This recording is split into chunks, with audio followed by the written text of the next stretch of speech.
Buenas, quiero enviar un saludo a todas las personas que asisten a esta actividad organizada en San Salvador, tanto por Naciones Unidas como por la OEA, en materia de justicia transicional. Mi nombre es Fabián Salvioli, soy el relator de Naciones Unidas en materia de verdad, justicia, reparaciones y garantías de no repetición frente a violaciones graves de derechos humanos y de derecho internacional humanitario. Y me han pedido quienes organizan que explique los alcances del mandato a mi cargo en la Organización de Naciones Unidas. Yo lamento no estar personalmente allí. El Salvador es un país al que quiero mucho por diversos motivos y entre otros porque he hecho mi primera visita oficial como relator a un país, precisamente a El Salvador, a principios de este año. Quiero saludar a las otras personas que están en el panel, a la comisionada Marta Urrejola, también por supuesto a Florentín Meléndez, personas que quiero y que aprecio mucho. Quisiera comenzar básicamente por indicar que los procesos de justicia transicional frente a violaciones a los derechos humanos se han desarrollado en América Latina y también se han desarrollado en países africanos, no necesariamente teniendo en cuenta la dimensión de derechos humanos. Y esto ha generado la idea de que dependen de la voluntad política de los gobiernos. Esto debe ser desterrado definitivamente, no es así. Reparar las violaciones a los derechos humanos es una obligación que deviene de normas convencionales que están establecidas en los instrumentos internacionales y también incluso del derecho consuetudinario, pero claramente el Pacto de Derechos Civiles y Políticos, la Convención contra la Tortura, el Pacto de San José de Costa Rica a nivel regional, son instrumentos que determinan que cuando existe una violación a los derechos establecidos en esos instrumentos deben ser reparados debidamente por el Estado. Y obviamente esto se multiplica muchísimo más cuando esas violaciones se han cometido a gran escala. Los procesos de justicia transicional que no han tenido en cuenta la dimensión de derechos humanos fracasaron rotundamente y han generado una revictimización de las víctimas. Es lo que efectivamente hay que evitar. ¿Cuáles son los elementos que debe tener un proceso que aborde las violaciones a los derechos humanos cometidas en el pasado o las violaciones al derecho humanitario cometidas en el pasado, se llame o no de justicia transicional? Esos elementos son la verdad absoluta, la verdad completa, la verdad hecha a través de mecanismos como comisiones de la verdad establecidas de manera imparcial, comisiones de la verdad que se hagan con perspectiva de derechos humanos, que sean amplias en la recepción de testimonios a las personas que sean víctimas o familias de víctimas de esas violaciones, que manejen la perspectiva de género también para poder dar una dimensión correcta de la dimensión género sensitiva que pudo haber existido en el marco de violaciones a los derechos humanos, que conozca derecho internacional humanitario, que se pueda desplazar hacia poblaciones que están más alejadas de los centros rurales. A mí me ha conmocionado mucho en la ocasión de mi visita a El Salvador, por ejemplo. Recuerdo haber visitado el lugar de la masacre del Calabozo. Esa masacre está registrada, pero he recibido testimonios de que hay otras masacres en lugares similares, parecidos, cercanos, que no están registradas. Y entonces esto genera un incumplimiento del deber de investigar debidamente y de establecer una verdad sobre los hechos ocurridos. La verdad también es fundamental para identificar los marcos de las reparaciones. Las víctimas de violaciones a los derechos humanos y al derecho internacional humanitario, cuando son a gran escala, sufren muchísimo. Y ese sufrimiento debe parar. Y para eso se necesitan acciones de Estado claras, determinantes, que pongan las cosas en su lugar.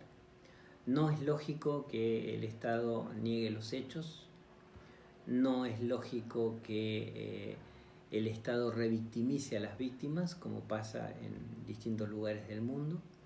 No es lógico que las víctimas esperen 40 años para obtener debidas reparaciones. Esas reparaciones tienen que ser integrales. Y la integralidad de las reparaciones implica la dimensión económica, por supuesto.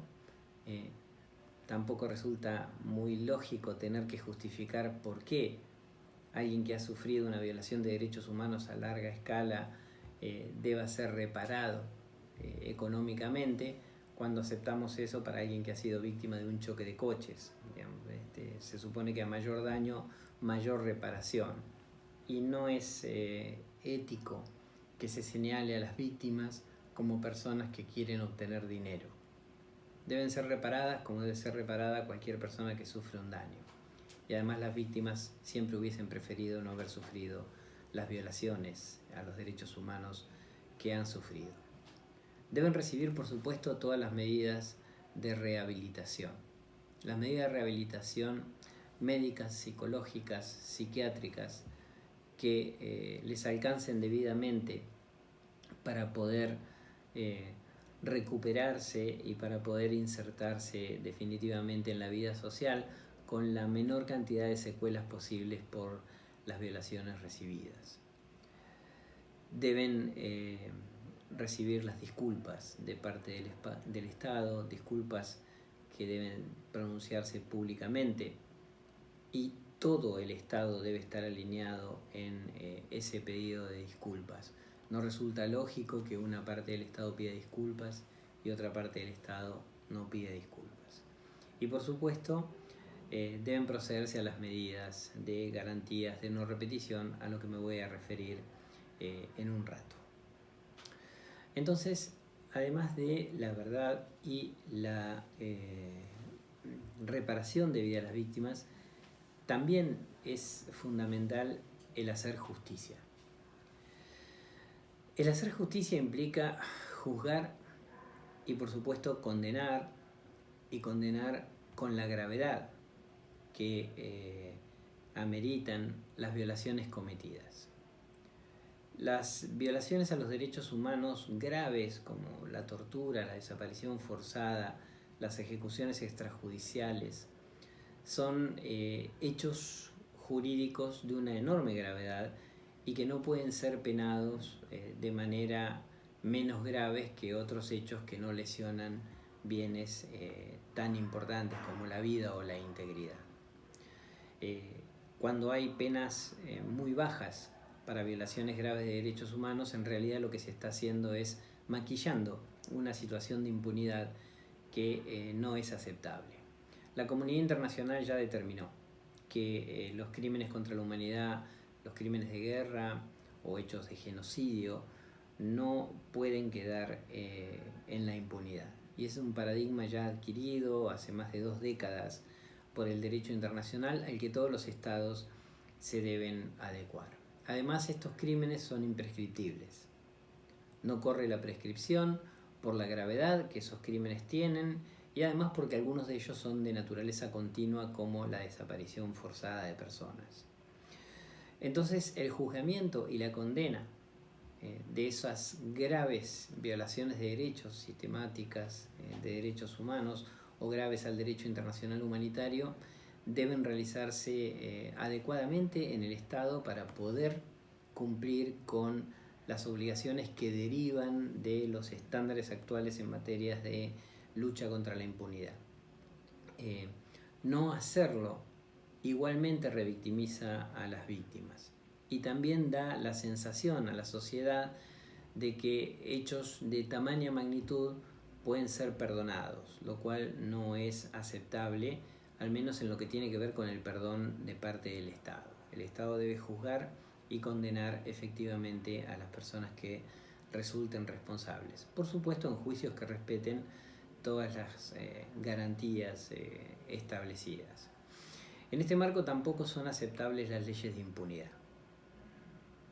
Ni amnistías, ni indultos, ni conmutaciones de penas, ni ningún otro tipo de eximente de responsabilidad, tengan el nombre que tengan pueden ser válidas para este tipo de hechos de violaciones graves a los derechos humanos o al derecho internacional humanitario. El efecto de esas leyes son nulas y en este sentido hay un límite claro a lo que un poder legislativo, una asamblea legislativa puede hacer al momento de dedicarse a legislar sobre este tipo de cuestiones.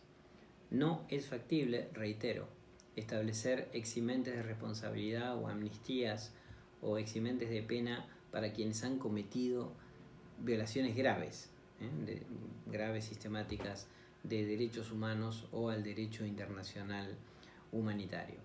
Y el efecto de esas leyes es la nulidad, como ya lo ha dicho la jurisprudencia constante de la Corte Interamericana de Derechos Humanos y también lo han dicho los órganos de Naciones Unidas. Esto genera además un nuevo problema. Entonces un poder legislativo tiene que actuar con la seriedad que amerita una situación de estas características. El problema es que el pasado vuelve y que vuelve todo el tiempo. Si una sociedad efectivamente decide mirar hacia adelante, eso solo se puede hacer cumpliendo con estos estándares. La única manera de dar vuelta a la hoja es evitando establecer este tipo de normativas de amnistías. Porque cuando así sucede, los hechos vuelven, y vuelven dentro de 5, dentro de 10, dentro de 15, dentro de 20 años, dentro de 40 años. Ejemplos sobran en el mundo en los que pasa efectivamente esto. Entonces también es muy claro de que el Poder Legislativo no puede sancionar normas de impunidad. Pero además, si así lo hiciese, el Estado sería nuevamente responsable de violar derechos humanos. Las propias leyes de impunidad son violatorias de derechos humanos, en este caso del derecho a la justicia que le cabe a las víctimas y a sus familiares. Finalmente, las medidas que tienen que ver con la no repetición de los hechos. Y aquí quisiera detenerme en algunas de ellas. La reforma institucional. La reforma institucional implica, por supuesto, el no mantener en las estructuras del Estado, fundamentalmente en los cuerpos de seguridad, a personas que hayan participado de las violaciones a los derechos humanos o al derecho humanitario. Pero igualmente tampoco deben formar parte del Estado quienes de alguna manera intenten justificar esos hechos o reivindicar la figura de personas que han cometido hechos violatorios de derechos humanos o al derecho internacional humanitario. Es fundamental que las fuerzas de seguridad estén comprometidas con la democracia y estén comprometidas con los derechos humanos. Pero comprometerse con los derechos humanos no quiere decir dar cursos de derechos humanos al interior de la fuerza de seguridad, lo cual, por cierto, es muy importante. Quiere decir condenar fuertemente lo hecho y condenar fuertemente a las personas que han cometido esos hechos desde las fuerzas de seguridad. También es muy importante que el Poder Judicial esté compuesto por personas que evalúen y juzguen con perspectiva de derechos humanos. El derecho a la justicia para las víctimas es fundamental y esto se canaliza a través de la tarea del Poder Judicial. Existen estados en los cuales, si bien ha habido reformas institucionales, el Poder Judicial no fue reformado debidamente y entonces el Poder Judicial funciona como un obstáculo para que avancen las investigaciones o el juzgamiento de violaciones a los derechos humanos. Esto, por supuesto, no puede ocurrir. A la última de las dimensiones sobre las cuales me quería referir al momento de hablar de este paquete de medidas que hacen al abordaje de violaciones a los derechos humanos del pasado, son las garantías de no repetición en la perspectiva de la formación y capacitación de la sociedad. Uno de los problemas más serios con los que a veces nos encontramos es que las personas jóvenes no tienen una real dimensión de lo que ha sucedido en los países, no han recibido información al respecto de ello en las escuelas o en los colegios, o han recibido información tergiversada, digamos, información que intenta justificar las violaciones a los derechos humanos o al derecho humanitario que fueron cometidas. Es muy importante que derechos humanos y el abordaje de los hechos del pasado, las violaciones a los derechos, se tengan debidamente en cuenta en los planes de estudio, tanto de escuelas primarias como de colegios secundarios e igualmente de universidades, naturalmente adecuados al nivel educativo de que se trate y con las herramientas pedagógicas que cada nivel educativo efectivamente exige. Y también es importante que esto llegue a través de medios de comunicación y lo que son agentes informales de educación, para establecer una sociedad que en su conjunto sea solidaria con las víctimas de violaciones a los derechos humanos sufridas, que sea una sociedad capaz de levantar la voz frente a hechos similares para que estos no se vuelvan a repetir en el futuro, y acompañar a las víctimas en el reclamo, especialmente de aquellas obligaciones del Estado que no han sido cumplidas. Los órganos internacionales, como el que yo tengo a cargo, se encargan de la cooperación con los estados. Y en ese sentido, la relatoría de la cual soy titular visita países, estudia la situación, realiza informes con posterioridad a esa visita, y esos informes son difundidos públicamente, además de entregados al Estado. Esos informes se hacen con base en el derecho internacional de los derechos humanos y las obligaciones vigentes para los estados en la materia. Hay un informe preliminar de mi visita a El Salvador que contiene una serie de recomendaciones a ser tomadas por el Estado. El presidente de la República, en una de sus primeras acciones de gobierno, decidió seguir una de esas recomendaciones, que tenía que ver con quitar el nombre de una persona responsable de masacres cometidas en El Salvador, de una brigada. Una brigada llevaba el nombre de esta persona. Y así se hizo, y fue una decisión acertada, además porque el seguir viendo el nombre de esa persona por parte de las víctimas era revictimizante, y por supuesto eso no es aceptable. La actitud tomada por el presidente de la República muestra que cuando hay voluntad política es factible, y yo espero, como me permití decirlo en el Consejo de Derechos Humanos en Ginebra la semana pasada, cuando presenté mi informe sobre experiencias domésticas nacionales en materia de reparaciones, que así como esta recomendación tuvo éxito, el resto del contenido del informe también lo tenga. Me parece que es una buena hoja de ruta, y siguiendo esa hoja de ruta efectivamente será posible reconciliar. Reconciliar no quiere decir perdonar a los responsables, ese es un acto individual de cada víctima. Reconciliar quiere decir reconciliar a la sociedad con el Estado, y reconciliar la sociedad con el Estado porque el Estado, que debió ser quien garantice derechos humanos, se convirtió en una máquina de violarlos. Restablecer la confianza con el Estado solo es posible si el Estado cumple con sus obligaciones en materia de verdad, justicia, reparaciones, garantías de no repetición y en hechos de memoria. Les deseo una muy buena continuación de la jornada. Muchísimas gracias.